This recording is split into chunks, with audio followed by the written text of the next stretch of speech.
এই রে বাপ মামা কি করলো রে? গ্যাস সিলিন্ডার ফুটো হয়ে গেছে। ব্রাকবেল ভাগরে ভাগরে ভাগরে নিজের গান যদি বাঁচাতে চাও তাহলে। আরে সেন্টু ভাই, চারিদিকে এত ধোঁয়াই ধোঁয়া। এই ধোঁয়া দেখে আমার মনটা বেশি খারাপ হয়ে যাচ্ছে। আরে পল্টুদা, তোমার ধোঁয়া দেখে মন খারাপ কেন? তুমি কিছু একটা খুলে বলবে, আমি তোমার ভাষা বুঝতে পারছি না। আরে কাকা, ধোঁয়া দেখে মন খারাপ বুঝতে পারছি না। এবছর মনে আর আমাদের কপালে পিকনিক হবে না মনে হয়। ভাবলাম সকাল সকাল একটু আড্ডা সাড্ডা মারবো, ছেলেগুলা তো কাকুই দেখতে পাচ্ছি না। না, একটু সামনে যাই। ওই ওই তো দেখা যাচ্ছে সেন্টু আর পল্টু। যাই তো, ওরা কি গল্প করছে ওদের কাছে যাই। বুঝলি তো সিন্টু, এই মাসের আর কটা দিন, আর তারপর আর পিকনিক করা যাবে না। ঠান্ডা ঠান্ডা পিকনিকটা হয়ে গেলে ভালোই হতো। আরে আরে, এই সেন্টু আর পল্টু, তোরা কি বলতো? তোদের সকাল থেকে খুঁজছি, আর তোরা কি বা এত গুরুত্বর কথা বলছিস? বলতো, আমি একটু শুনি। খালি বক বক বক বক করছিস যে।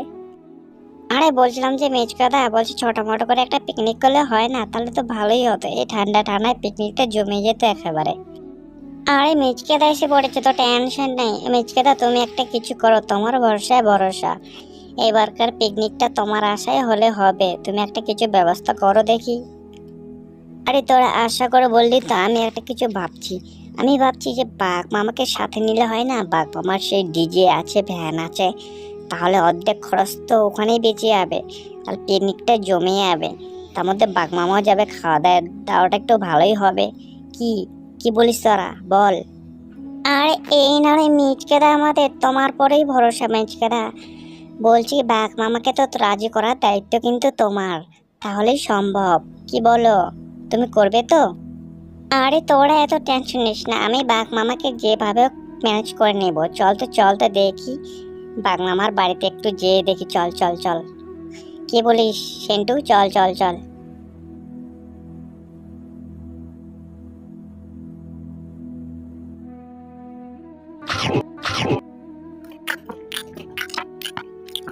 আহাহাহা, আহাহাহা। দেখছি আর ফলমূল খেয়ে থাকা যাচ্ছে না। এবার একটু মাছ মাংস কিছু করলে একটু ভালো হয়। অনেক দিন থেকে মাছ মাংস খাওয়া যায়নি।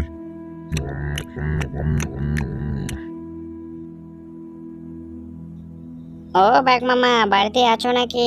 বাঘ মামা। আরে আছি আছি, কি হয়েছে এত সাত সকালে দল ফল নিয়ে তোরা চলে আসছিস? বল তো দেখি। আরে ওই তো বাঘ মামা, তোমার কাছে একটা ছোট আবদার নিয়ে আসছি। এই সন্টু, বলতো বাঘ মামাকে একটু খুলে বলতো, তোরা কি জন্য আমরা আসছি। ওই তো বাঘ মামা, একটা তোমাকে ছোট আবদার নিয়ে আসি। এখন তো পিকনিকের সিজন চলছে, এ মাসের আরো কটা দিন বাকি। তুমি যদি আমাদের একটু সঙ্গে চলো আর কি। যাই হোক, তোরা একটা ভালোই তাহলে খবর নিয়ে আসিস। আমারও ফলমূল খাই আর ভালো লাগছিল না, আমারও একটু মাংস টাংস খাওয়ার ইচ্ছে হয়েছে। চল চল, পিকনিকটা করেই ফেলি। তোরা ঠিক টাইমে আসিস বলতে। ওই তো তাহলে দুই দুই চার মিলে গেল একদম। বাঘ মামা বলছেন, তোমার ওই ডিজে ফিজে গুলো একটু আর একটু ভ্যানটা নিলে একটু সুবিধা হতো না? পিকনিকে নাচ গান ছাড়া তো পুরো শুকনো শুকনো লাগবে, তাই না? আরে বাবা, হ্যাঁ হ্যাঁ, বাঘ মামা থাকে, তোদের টেনশন করতে হবে না। কিন্তু ওই ডিজের গাড়ি আর ভ্যান আমি নিব। তোরা যে সামনেবার করছিলিস, ডিজের যা অবস্থা করছিলিস, কিন্তু এইবার ওই আমার ভ্যান আর ডিজে কিন্তু আমি নিয়ে যাব। বুঝলি তো? তাহলে আমার কোনো টেনশন নেই। আরে এই না হলে আমাদের বাঘ মামা, কালকে আমরা চিকেন আর মটন নিয়ে রেডি হয়ে থাকবো। আরে বাঘ মামা, তোমার জন্য না হয় কালকে মাটন একটা লেগ পিস রাখবো। তাহলে আমরা এখন আসি। আরে বাবা, সকাল সকাল বেরিয়ে পড়ি, না হলে লেট হয়ে যাবে আবার।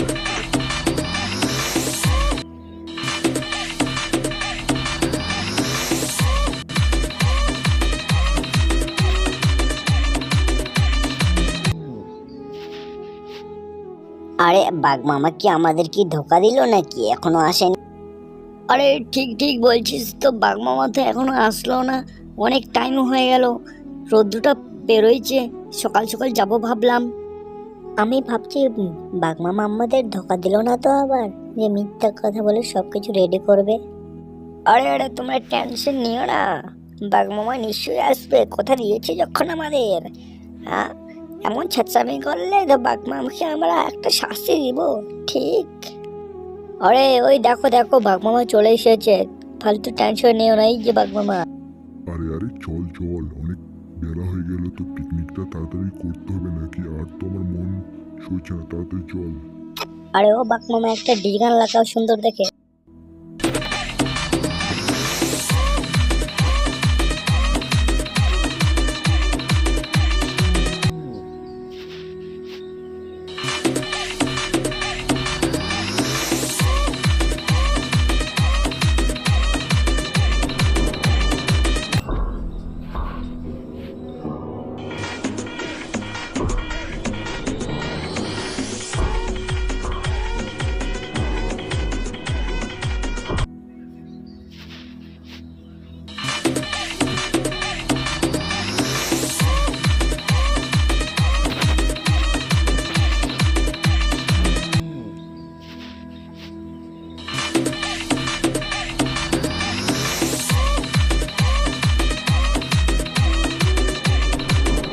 আরে বাবা, জিনিসগুলো নামাবি না, এখানে ডান্স করবি, নামিয়ে ডান্স কর, রান্না বান্না চালু করি।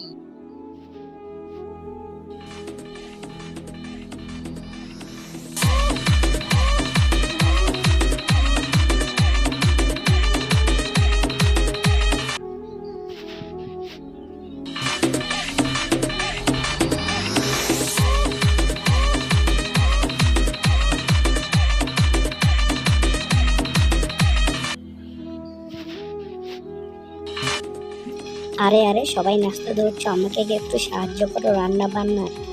তো এখন তো কেউ সাহায্য করবে না, একটু আগের চেয়ে একটু বেশি কেউ খাইতে চাক, তখন আমি দেখিয়ে দিব আমিও কেমন মিচকে। আরে মিচকে, নাস্তা নাস্তা অনেক খিদে পেয়ে গেল, বড় লেগ পিসটা দে তো, আমি একটু খাই, অনেক খিদে পেয়েছে আমার, দে তো দে। না না, কোনো লেগ পিস দেওয়া যাবে না। আরে বাবা বলছি খিদে পেয়েছে খুব জোর, একটু দে আমি খাই, আমি প্রচুর ক্ষুধার্ত।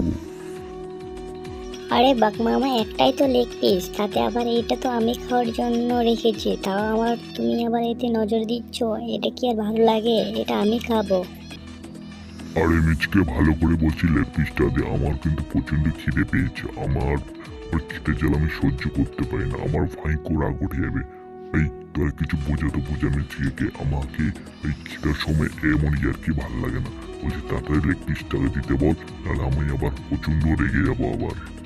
আরে বাঘমামা, একটাই তো লেগ পিস, তাতে আবার দুজন মিলে কারামারি যে লেগেছো, খাক না। মিচকি দাদা যখন লেগ পিসটা খেতে চাইছে, খা, কি হয়েছে?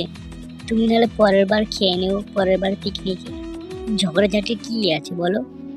আরে আরে, তোদের পিকনিকে আমি এত সাহায্য করলাম, তোরাই আমাকে লাস্টে আমার অপমান করছিস। আরে বাঘমামা, তুমি এত জেদ করছো কেন লেগ পিসটা খাওয়ার জন্য? মিচকে দা এত রান্না বান্না করলোই, খাক না, কি হয়েছে? লেগ পিসটা একটাই তো লেগ পিস, তাতে মিচকে দা হলে কি এমন আসে যায় তোমার, বলো তো? আরে মিচকে দা, তুমি খাও তো, কে কি করে আমি দেখছি। আরে বাঘমামা, তুমি আমাদের পিকনিকে সাহায্য করছে বলে মাথায় উঠবে নাকি? তোমাকে যাই দিচ্ছে তাই খাও। আরে পিকনিকের সময় তো সেই আমার কাছে হাত পাততে গেছিলিস সে ডিজে ব্যান করার জন্য, আর তোরা এখন পিকনিকে এসে বড় বড় সে ভাষণ মারছিস, আমাকে তোরা এইভাবে অপমান করছিস, এর পরিণতি খুব খারাপ হবে বলে দিলাম। আরে বাঘমামা, আমরা যাই দিব তাই খেতে হবে, আর চুপচাপ করে এখান থেকে ভাগো, তোমার কোনো দরকার নেই, বুঝলে তো? তবে রে, আমাকে অপমান করা, দেখ কি এখন করি তোদের অবস্থা।